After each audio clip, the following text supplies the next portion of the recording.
கிறிஸ்துவில் பிரியமான உடன் விசுவாசிகளே, உலகம் முழுவதிலும் இருந்து இந்த காலையில் எங்களோடு இணைந்திருக்கிற கர்த்தருடைய பிள்ளைகளே, உங்கள் யாவரையும் இந்த செவ்வாய்க்கிழமை காலையில் கர்த்தருடைய பரிசுத்த நாமத்தில் வாழ்த்தி வரவேற்கிறோம். நாம் இணைந்து கர்த்தரை ஆராதிக்கலாம். இந்த காலை தொழுகையின் ஆரம்பம் பிதா, குமாரன், பரிசுத்த ஆவியின் நாமத்துள்ளது. ஆமென். ஜெபிப்போம். பரிசுத்தரும் கிருபை நிறைந்தவருமாக்கிய எங்கள் நல்ல தகப்பனே, அப்பா, மறுபடியும் ஒரு புதிய நாளை நாங்கள் காணவோம். இந்த நாளை எங்கள் ஆயுசு நாட்களோடு கூட்டி தரவா நீர் கொண்ட சித்தத்துக்காய் ஸ்தோத்திரம். இந்த நாளின் அதிகாலை பொழுதுல ஒரு சிறிய கூட்டமாக நம்முடைய ஆலயத்தில் நாங்கள் கூடி வரவா. உலகம் முழுவதிலும் இருந்து நாங்கள் ஒருங்கிணைந்து தேவனை ஆராதிக்கவா. காலையில அதிகாலையில ஆண்டவர் கொண்டு வருகிற புதிய நன்மைகளை, கிருபைகளை தாழ்மையோடும் விசுவாசத்தோடும் சொந்தமாக்கவா. எங்களுக்கு கிடைத்திருக்கிற நல்ல வாய்ப்புக்காய் ஸ்தோத்திரம். தகப்பனே, இந்த ஆராதனையிலே பங்கெடுக்கிற ஒவ்வொருவரையும் பேர் பேராக தனித்தனியாக ஆசீர்வதியும் ஐயா. தேவைகள், பாரங்கள், வியாதிகள், கடன் பிரச்சனைகள் என்று பலவிதமான நெருக்கத்தின் மத்தியில் ஆண்டவரை உம்மை நோக்கி பார்க்கிற உம்முடைய பிள்ளைகளுக்கு நிச்சயமான விடுதலையும் ஆறுதலும் சமாதானமும் கிடைக்கட்டும். இந்த நாளை நம்பிக்கையோடு தொடங்குவதற்கு போதிய ஆற்றலை பரிசுத்த ஆவியானவர் திருவசனத்தின் மூலம் உம்முடைய பிள்ளைகளுக்கு தாரும். எங்களை மறைத்து போடும். உம்முடைய திருநாமத்தை மட்டும் மைமைப்படுத்தும். இயேசு கிறிஸ்துவின் நாமத்தில் பிதாவே, ஆமென். பாடல் புத்தகத்திலே 123வது பாடலை எல்லோரும் சேர்ந்து எழுந்து நின்று பாடுவோம். துதி தங்கிய பரமண்டல சுவிசேடக நாமம் என்ற பாடல்.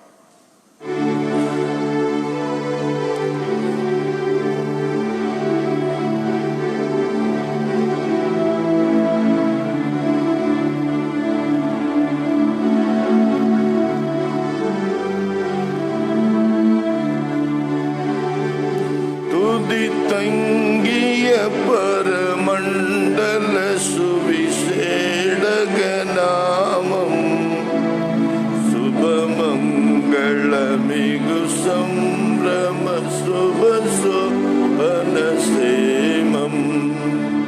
சுபமங்கள மிகு சம்பிரம சுபசோபன சேமம். அதிசுந்தர நீரை கொண்டுயரருள் மோகிஷதீபன் கதிவும்பர்கள் தொழும் இங்கீத கருணை வீரதாபன்.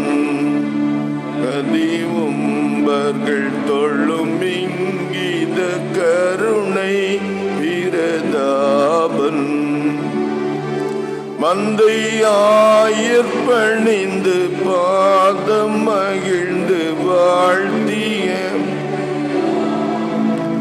நிந்தையாய் ஒரு கந்தை மூடவும் வந்தமா பரிசுத்தனா. நிந்தையாய் ஒரு கந்தை மூடவும் வந்தமா பரிசுத்தனா. திருவான் உலகர சாய் வளதேவ சொருபானா. ஒரு மாந்தொடை வினை மாறிட ரூபமதானம். ஒரு மாந்தொடை வினை மாறிட நரரூப.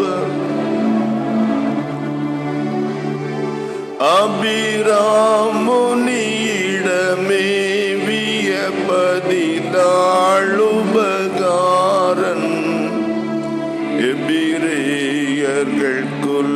தாவீதன் அரச பொற்குமாரன். எபிரேயர்கள் குலம் தாவீதன் அரச பொற்குமாரன். சாதாரண வேதாகம சாஸ்திர சுவிசேஷன். கோதே புரியாதாமுடை கோத்திர திருவேஷன். கோதே புரியாதாமுடை கோத்திர திருவேஷன். வெண்ணாடரும் மண்ணாடரும் மேவும் வண்ணோதுவர் கண்ணாம் வளர்பர மண்டலநாதன். வண்ணோதுவர் கண்ணா வளர்பர மண்டலநாதன்.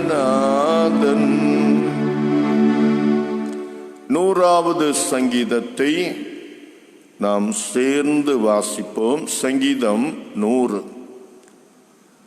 பூமியின் குடிகளே, எல்லாரும் கர்த்தரை கம்பீரமாய் பாடுங்கள். மகிழ்ச்சியோடே கர்த்தரை தொழுது கொண்டு ஆனந்த சத்தத்தோடே அவர் சந்நிதி முன் வாருங்கள். கர்த்தரே கடவுளென்று அறிந்து கொள்ளுங்கள். அவர் நம்மை உண்டாக்கினார், நாம் அவருடையவர்கள், நாம் அவருடைய ஜனம், அவர் மேய்ச்சலின் ஆடுகள். அவர் வாசல்களில் நன்றி அறிதலோடும் அவர் பிரகாரங்களில் துதியோடும் பிரவேசியுங்கள். அவருக்கு நன்றி செலுத்தி அவர் நாமத்தை ஸ்தோத்தரியுங்கள். கர்த்தர் நல்லவர், அவர் கிருபை என்றென்றோ, அவர் உண்மை தலைமுறை தலைமுறைக்கும் உள்ளது. பிதாவுக்கும் குமாரனுக்கும் பரிசுத்த ஆவிக்கும் மகிமை உண்டாவதாக. ஆதியிலும் இப்போதும் எப்போதுமான சதா காலங்களாய் இருக்கிறபடியே ஆமென். அமர்த்தம்.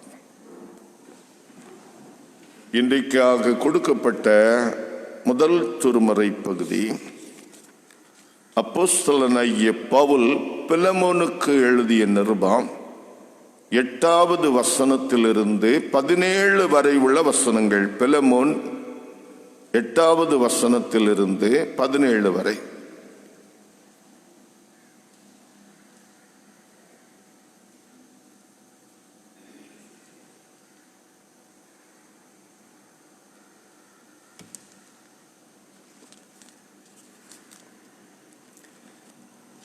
பிலமோனுக்கு எழுதிய நிருபம் 8ஆம் வசனம் முதல் 17 முடிய. ஆகையால் பவுலாகிய நான் முதிர் வயதுள்ளவனாகவும் இயேசு கிறிஸ்து நிமித்தம் இப்பொழுது கட்டப்பட்டவனாகவும் இருக்கிறபடியால் நீர் செய்யத்தக்கதே உமக்கு கட்டளையிடும்படிக்கு கிறிஸ்துவுக்குள் நான் துளியத்தக்கவனாக இருந்தாலும் அப்படி செய்யாமல் அன்பு நிமித்தம் மன்றாடுகிறேன். என்னவென்றால், கட்டப்பட்டிருக்கையில் நான் பெற்ற என் மகனாகிய ஒனேசிமுக்காக உம்மை மன்றாடுகிறேன். முன்னே அவன் உமக்கு பிரயோஜனம் இல்லாதவன், இப்பொழுதோ உமக்கும் எனக்கும் பிரயோஜனம் உள்ளவன். அவனை நான் உம்மிடத்திற்கு அனுப்புகிறேன். என் உள்ளம் போலிருக்கிற அவனை நீர் கேட்டுக்கொள்ளும். சுசேஷத்து நிமித்தம் கட்டப்பட்டிருக்கிற எனக்கு ஊழியம் செய்யும்படி உமக்கு பதிலாக அவனை என்னிடத்தில் வைத்து கொள்ள வேண்டும் என்று இருந்தேன். ஆனாலும் நீர் செய்யும் நன்மையை கட்டாயத்தினால் அல்ல, மனப்பூர்வமாய் செய்யத்தக்கதாக நான் உம்முடைய சம்மதி இல்லாமல் ஒன்றும் செய்ய எனக்கு மனதில்லை. அவன் என்றென்றைக்கும் உம்முடையவனாய் இருக்கும்படிக்கும் இனிமேல் அவன் அடிமையானவன் அல்ல, அடிமையானவனுக்கு மேலானவனாகவும் பிரியமுள்ள சகோதரனாகவும் இருக்கும்படிக்கும் கொஞ்ச காலம் உம்மை விட்டு பிரிந்து போனானாக்கும். எனக்கு அவன் பிரியமான சகோதரனானால் உமக்கு சரீரத்தின்படியையும் கர்த்தருக்குள்ளும் எவ்வளவு பிரியமுள்ளவனாய் இருக்க வேண்டும்.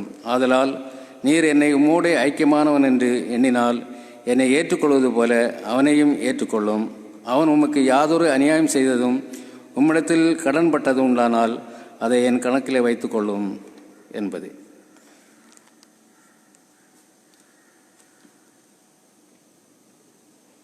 இன்றைக்கான முதல் திருமுறை பகுதி வாசித்து முடிந்தது. அப்படியே இன்றைக்காக கொடுக்கப்பட்ட நற்செய்தி பகுதி பரிசுத்த மத்தேயு எழுதிய நற்செய்தி நூல் 25ஆம் அதிகாரம் 24 முதல் 30 வரை உள்ள வசனங்கள். அதை எழுந்து நின்று நாம் வாசிக்க கேட்போம். மத்தேயு நற்செய்தி நூல் அதிகாரம் 25, 24 முதல். ஒரு தாலந்தை வாங்கினவன் வந்து, ஆண்டவனே, நீர் விதைக்காத இடத்தில் அறுக்கிறவரும் தெளிக்காத இடத்தில் சேர்க்கிறவருமான கடினமுள்ள மனுஷன் என்று அறிவேன். ஆகையால் நான் பயந்து போய் உமது தாலந்தை நிலத்தில் புதைத்து வைத்தேன். இதோ உம்முடையதை வாங்கிக் கொள்ளும் என்றார். அவனுடைய எஜமான் பிரதித்திரமாக, பொல்லாதவனும் சோம்பலுமான ஊழியக்காரனே, நான் விதைக்காத இடத்தில் அறுக்கிறவன் என்றும் தெளிக்காத இடத்தில் சேர்க்கிறவன் என்றும் அறிந்திருந்தாயே. அப்படியானால் என் பணத்தை காசுக்காரர் வசத்தில் போட்டு வைக்க வேண்டியதாயிருந்தது. அப்பொழுது நான் வந்து என்னுடையதை வட்டியோடே வாங்கிக் கொள்வேனே என்று சொல்லி அவனிடத்தில் இருக்கிற தாலந்தை எடுத்து 10 தாலந்துள்ளவனுக்கு கொடுங்கள். உள்ளவனவனோ அவனுக்கு கொடுக்கப்படும், பரிபூரணமும் அடைவான். இல்லாதவனிடத்திலிருந்து உள்ளதும் எடுத்து கொள்ளப்படும். பிரயோஜனமற்ற ஊழியக்காரனாகிய இவனை புறம்பான இருளிலே தள்ளி போடுங்கள். அங்கே அழுகையும் பற்கடிப்பும் உண்டாயிருக்கும் என்றான் என்பது இன்றைக்கான நற்செய்தி பகுதியும் வாசித்து முடிந்தது. திருமறை பகுதிகளை வாசிக்க கேட்டனா திரியக கடவுளிலே வைத்திருக்கிற விசுவாசத்தை அப்போஸ்தலர் விசுவாச பிரமாணத்தின்படி பயபக்தியாய் அறிக்கை செய்வோம். பரலோகத்தையும் பூலோகத்தையும் படைத்த சர்வத்திற்கும் வல்ல பிதாவாகிய கடவுளை விசுவாசிக்கிறேன். அவருடைய ஒரே பேரான குமாரனும் நம்முடைய ஆண்டவருமாகிய இயேசு கிறிஸ்துவை விசுவாசிக்கிறேன். இவர் பரிசுத்த ஆவியினால் கற்பத்தில் உட்பவித்து கன்னிமரியாளிடத்தில் பிறந்து பொந்திய பிலாத்துவின் கீழ் பாடுபட்டு சிலுவையில் அறையுண்டு மரித்து அடக்கம் பண்ணப்பட்டார். பாதாளத்தில் இறங்கி 3ஆம் நாள் மரித்தொழுந்து உயிர்த்தெழுந்தார். பருத்துக்கேறி சர்வத்திற்கும் வல்ல பிதாவாகிய கடவுளின் வலது பார்சத்தில் வீற்றிருக்கிறார். அவ்விடத்திலிருந்து உயிருள்ளோரையும் மரித்தோரையும் நியாயம் தீர்க்க வருவார். பரிசுத்த ஆவியானவரை விசுவாசிக்கிறேன். பொதுவான பரிசுத்த கிறிஸ்தவ சபையும் பரிசுத்தவான்களின் ஐக்கியமும் பாவ மன்னிப்பும் சரீர உயிர்த்தெழுதலாம் நித்திய ஜீவனும் உண்டென்று விசுவாசிக்கிறேன். ஆமென். அமர்ந்திருப்போம். நம்முடைய பிதாவாகிய கடவுளிடமிருந்தும் கர்த்தராகிய இயேசு கிறிஸ்துவிடமிருந்தும் இந்த செவ்வாய்க்கிழமை காலையில உங்கள் ஒவ்வொருவருக்கா கிருபையும் சமாதானமும் பெருக கடவுதே. ஆமென். கிறிஸ்துவில் பிரியமானவர்களே, இந்த நாளுக்கான காலை சிந்தனை நான் வாசித்த 2 திருமறை பகுதிகளிலும் இருக்கிறது. பிலமோன் 8வது 11வது வசனம், முன்னே அவன் உமக்கு பிரயோஜனமில்லாதவன், இப்பொழுதோ உமக்கும் எனக்கும் பிரயோஜனமுள்ளவன். நற்செய்தி பகுதியில மத்தேயு 25:30, பிரயோஜனமற்ற ஊழியக்காரனாகிய இவனை புறம்பான இருளிலே தள்ளி போடுங்கள். இன்றைய காலை சிந்தனைக்கான தலைப்பு பிரயோஜனமான ஊழியக்காரன். பிரயோஜனமான ஊழியக்காரன். மத்தேயு 25ஆம் அதிகாரத்தில் ஒரு தாலந்து வாங்கினவன் அவனுடைய தாளந்த மண்ணிலே புதைத்து விட்டு எஜமான் வந்து என் தாளந்த கொடுப்பான், உனக்கு ஒரு தாளந்து தந்தேனே, அந்த தாளந்து என்ன செய்தா என்று கணக்கு கேட்டபோது அவன் மண்ணில் புதைத்து வைத்து விட்டேன் என்று சொல்வதை கேட்கும்போது அவனுடைய பிரயோஜனமற்ற பேச்சுக்களும் செயல்பாடுகளையும் பற்றி நாம் சிந்திக்கலாம்.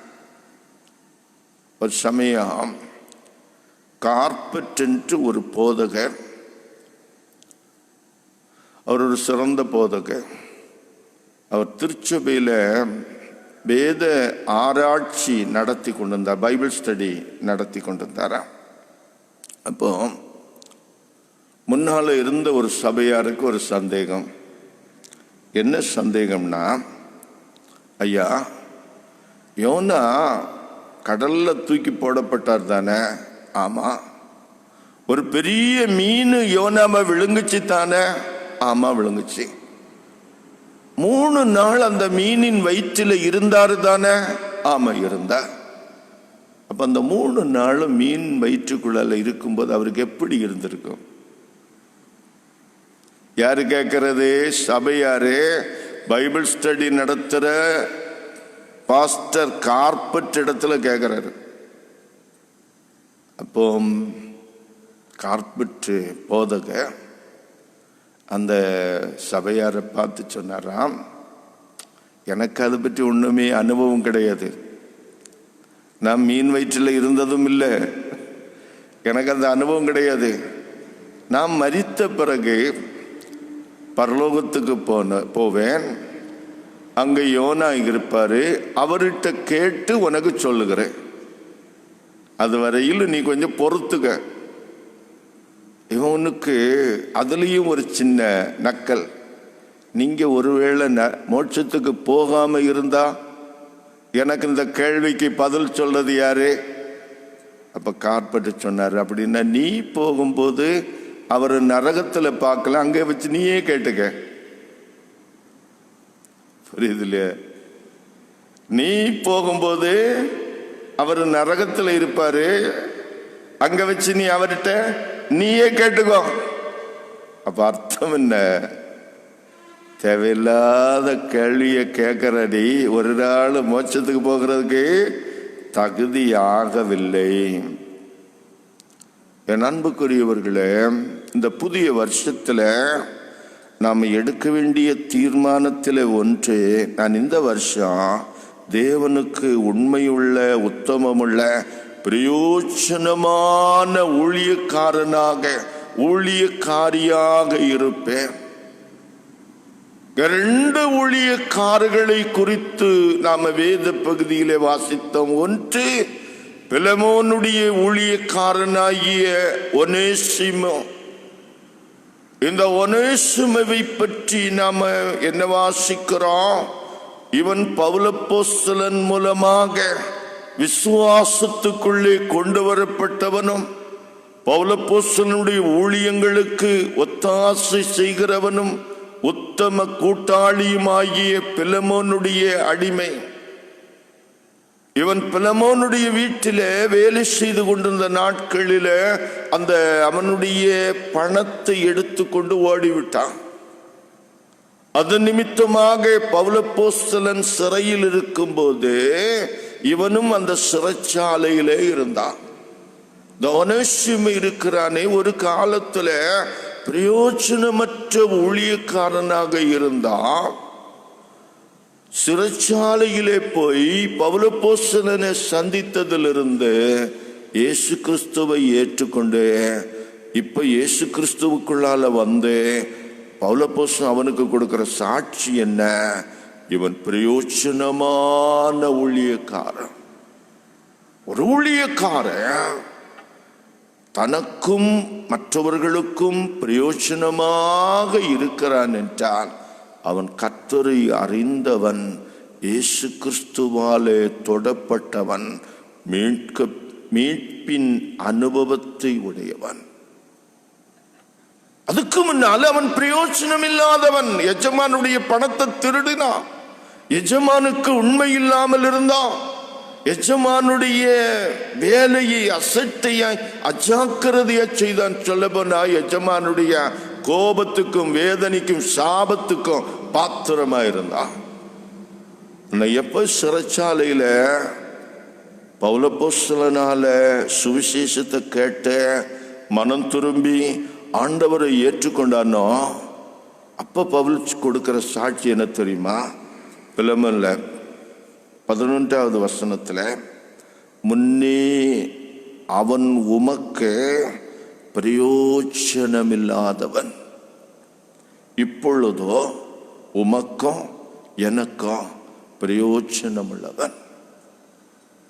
முன்னால ஆண்டவர் அறிகிறதுக்கு முன்னால அவன் உமக்கும் பிரயோஜனம் கிடையாது, எனக்கும் பிரயோஜனம் கிடையாது, யாருக்கும் பிரயோஜனம் இல்லாத பாத்திரம், சோம்பேறி, உண்மை இல்லாதவன், ஒழுக்கம் இல்லாதவன், எஜமானுடைய ஆஸ்தியை திருடினவன்.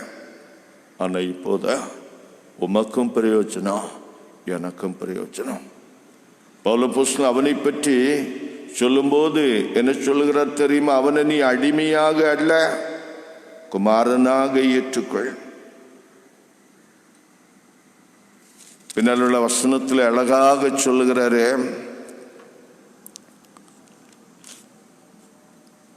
16ஆம் வசனம், எனக்கு அவன் பிரியமான சகோதரனானால் உமக்கு சரீரத்தின்படியும் கர்த்தருக்குள்ளும் எவ்வளவு உள்ளவனாயிருக்க வேண்டும். என் அன்புக்குரியவர்களே, நாம் ஆண்டவரை அறிய அறிய, ஆண்டவருக்குள்ளால நெருங்க நெருங்க, நாம பரம எச்சமான பார்த்து உலக பணிகளை செய்ய யோசிக்கிறோம்.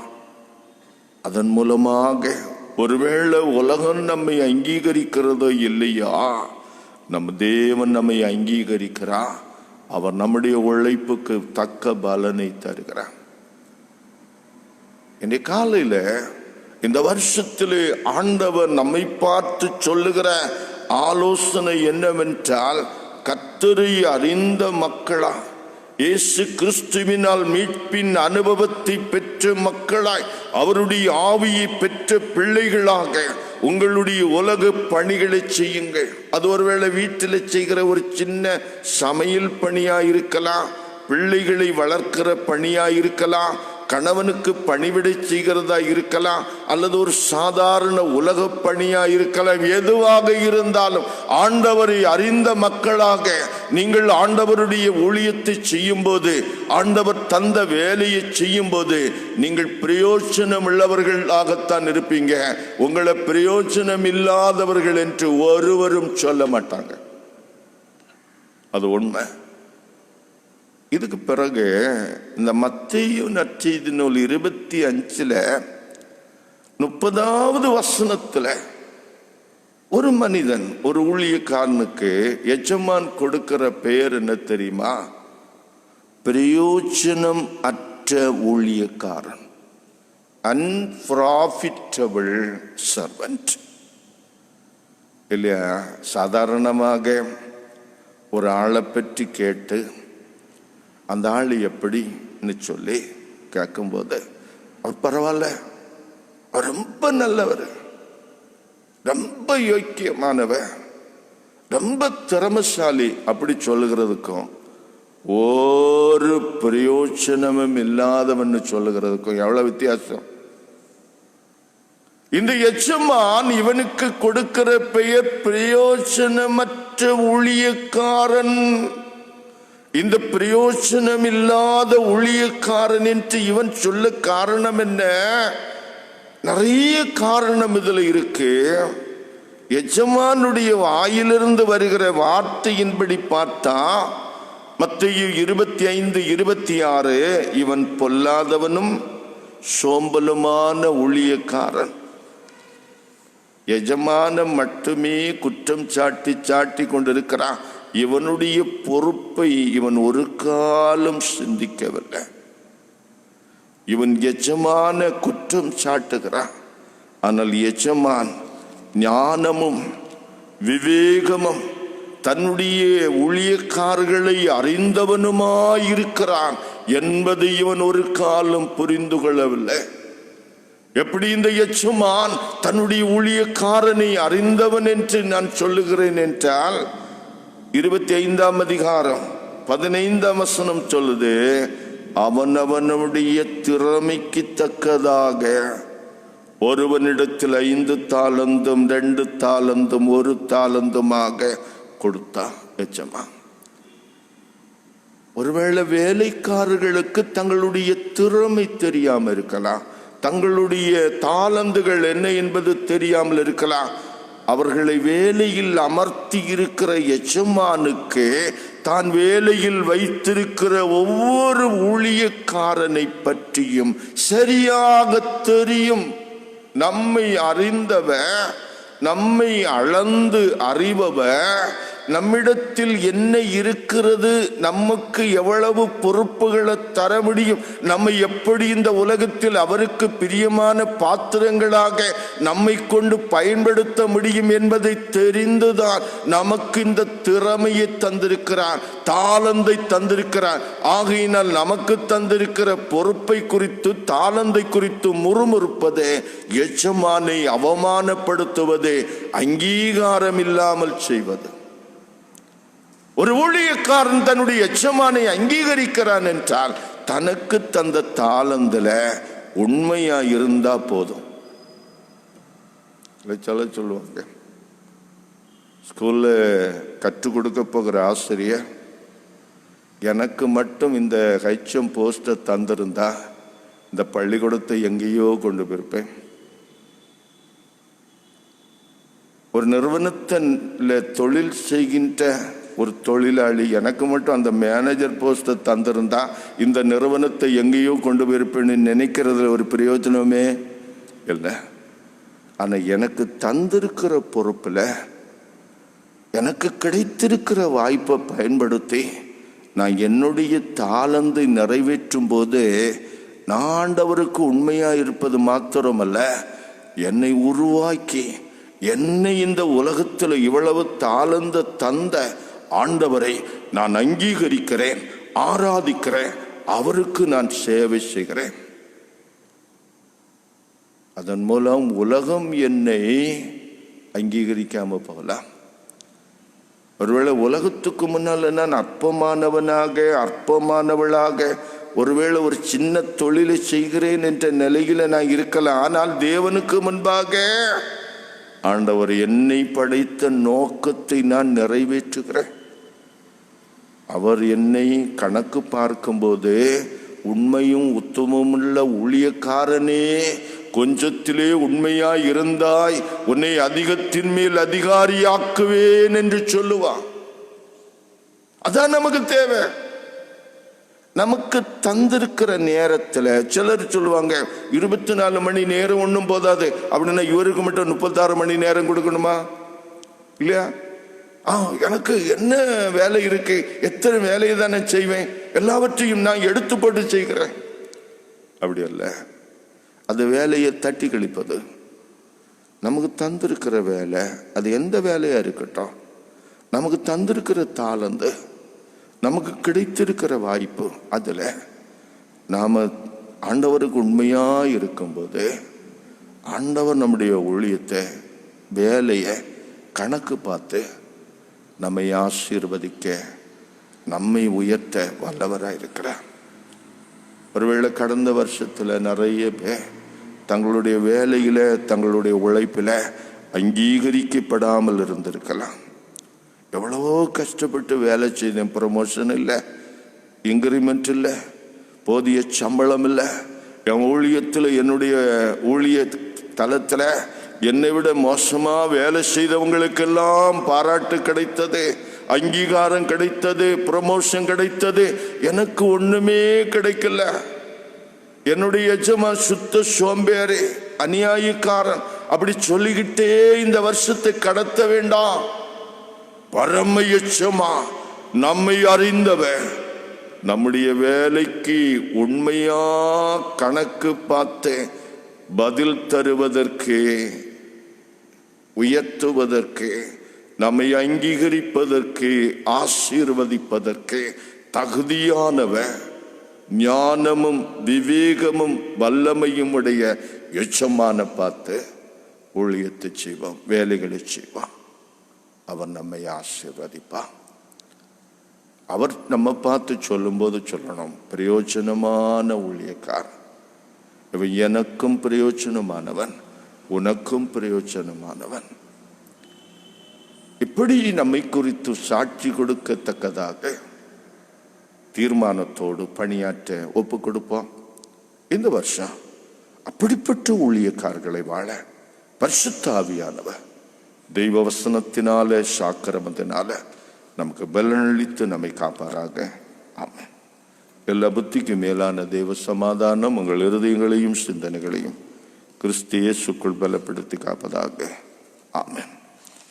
611வது பாடலில் 2 சரணங்களை மட்டும் பாடுவோம். தேவ கிருபை என்றும் உள்ளதே, அவர் கிருபை என்றும் உள்ளதே.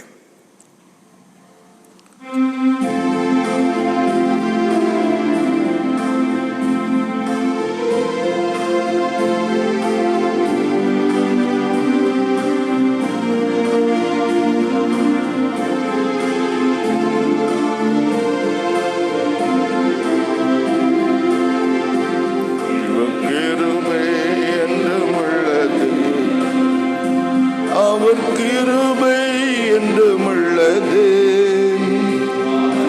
போற்றி துதித்து பாடி அல்லேலூயா என்றார் பரிப்போம். போற்றி துதித்து பாடி அல்லேலூயா என்றார் பரிப்போம். இருக்கப்பட்டோம் படிந்திடாமல் கர்த்தர் நம்மை காத்ததாலே நல்லவர், அவர் வல்லவர் என்றும் உள்ளது. தேவ கிருபை என்றும் உள்ளது, அவர் கிருபை என்றும் உள்ளது. போற்றி துதித்து பாடி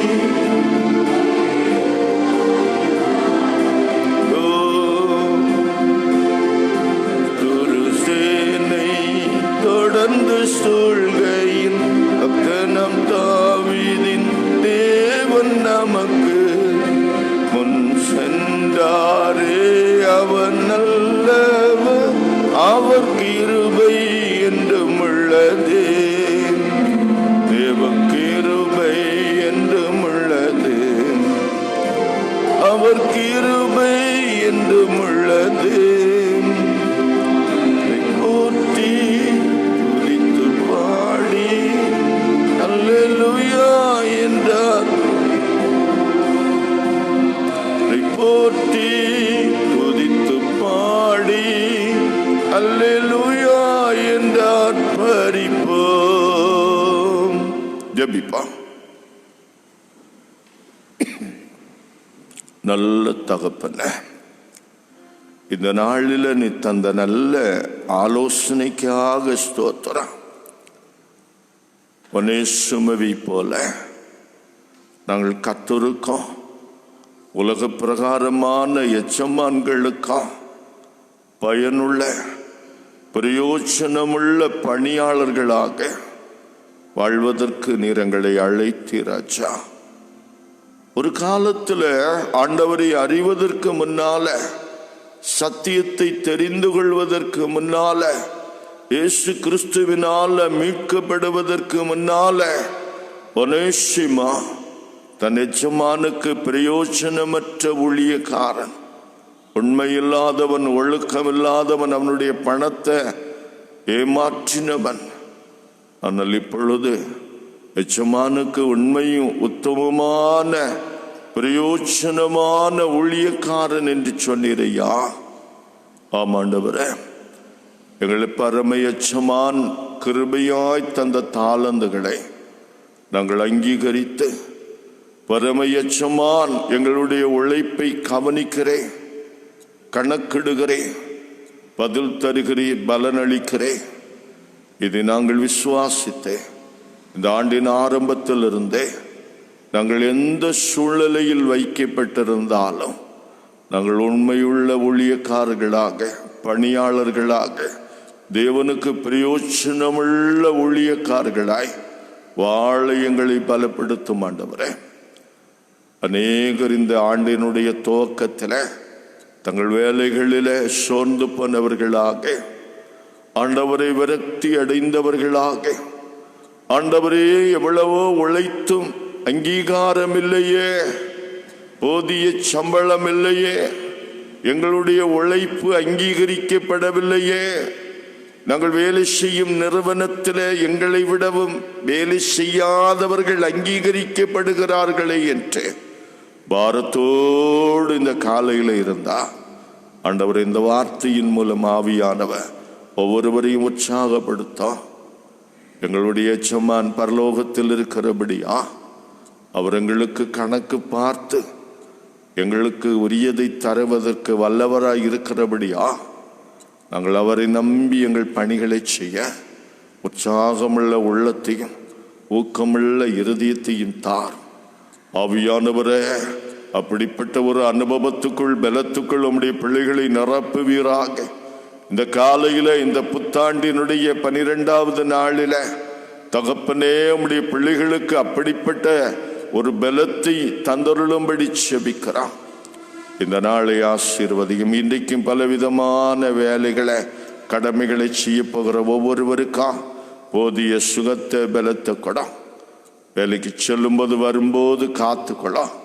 நல்ல தகப்பனே, கொரோனா பெருந்தொற்றினுடைய 2வது அலையில பாதிக்கப்பட்டிருக்கிற மக்களுக்காக ஜெபிக்கிறான்.